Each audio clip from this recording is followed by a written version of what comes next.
Hôm nay mình sẽ quay cho các bạn và con cháu coi tuyết ở Canada.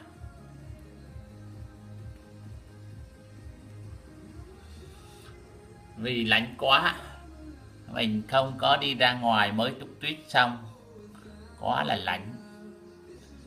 Nên mình phải ở trong nhà, quay qua cửa kiếng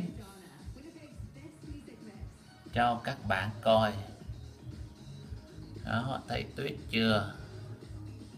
Tuyết như một cái đống núi. Đó, các bạn thấy nó phủ trên cái xe luôn.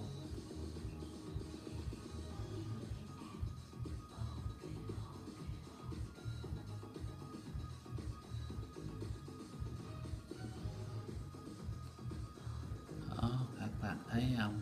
Đường người ta vẫn xe, người ta vẫn chạy. Shopping người ta vẫn mở.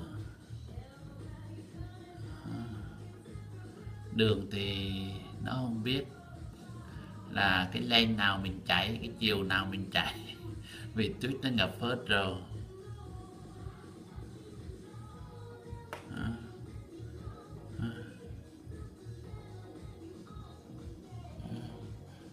Tất nhiên là tuyết nó ngập không có thấy nhà đâu nữa hết. Nhà ở bên này thì khu này là gần 60 năm cũ rồi. Nhà nó phải xây thấp như vậy để nó tránh những cái cơn lốc xoáy.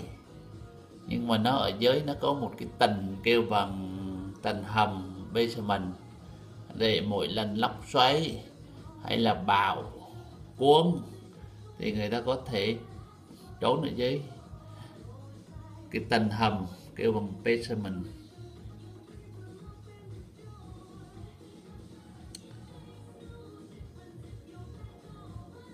Đó, cái xe nó kéo cái đờ một đó là một cái company của một cái công ty người ta làm việc, thì người ta bỏ cái mấy trồn nghề của người ta đằng sau, người ta kéo đi tới nhà này nhà kia người ta làm. Đó, mình mới vừa trút tuyết xong đó, tuyết nó cao vậy đó, lạnh quá không dám ra nữa.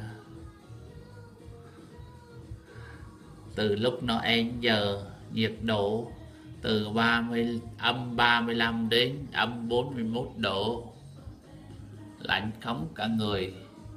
Người ta không dám ra khỏi nhà, chừng khi nào người ta có gì, người ta có đi đâu người ta mới đi thôi, chứ người ta muốn ở nhà để cho ấm áp.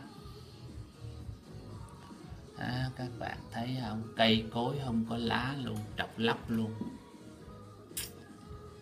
Trọc lóc luôn. Thì để cái mùa hè, mùa xuân nó cây cối đâm chồi nảy lộc thì mình quay cái mùa đông cho. Bạn còn quay cái mùa xuân cho. Hôm nay là mình quay cái mùa đông. Tuyết đó, ở đây tuyết nhiều quá cho nên người ta không có thích tuyết. Mấy cái xứ ở Cali ấm áp thì người ta phải chạy tới những cái chỗ mà có tuyết để người ta đi chơi tuyết. Còn cái xứ này thì tuyết quá nhiều, như đống núi, người ta không có thích tuyết nữa. Tuyết làm cho người ta khổ, nơi dơ giấy, rồi xe cổ mỗi lần lấy ra đi là phải đề máy cho 5 phút rồi cho nóng máy rồi mới đi được. Rồi khi nào mình hơi nước ấm ấm thì tuyết nó chạy ra thì nó ướt rượt cái đường, đi đứng rất là khó, sợ trơn trượt.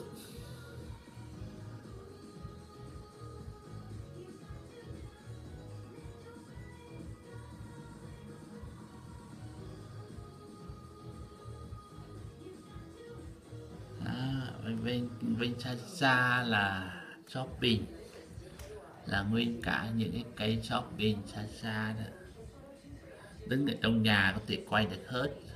Đó, xa xa đó.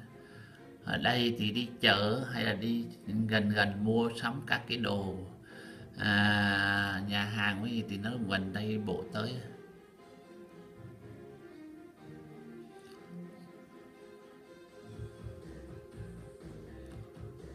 Thì cái khu này là cái khu bình yên.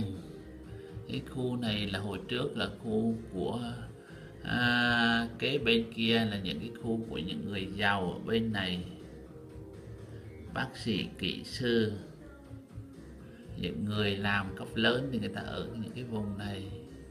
Nó yên tĩnh, không có hỗn tạp.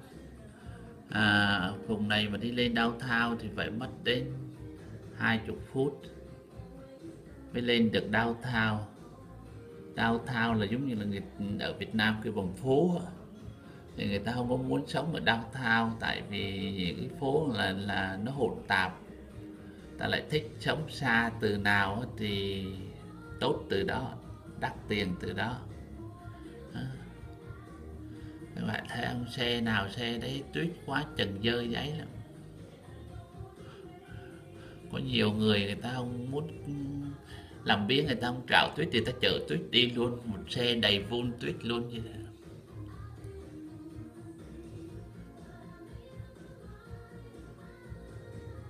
Rồi mình quay cho các bạn coi, các cháu coi Tuyết cỡ nào, trắng cỡ nào vậy đó. Thấy một vùng trời trắng xóa luôn, thấy không? Đó. Rồi bye bye. Chúc các bạn, các cháu một ngày mới vui tươi và tràn đầy hạnh phúc.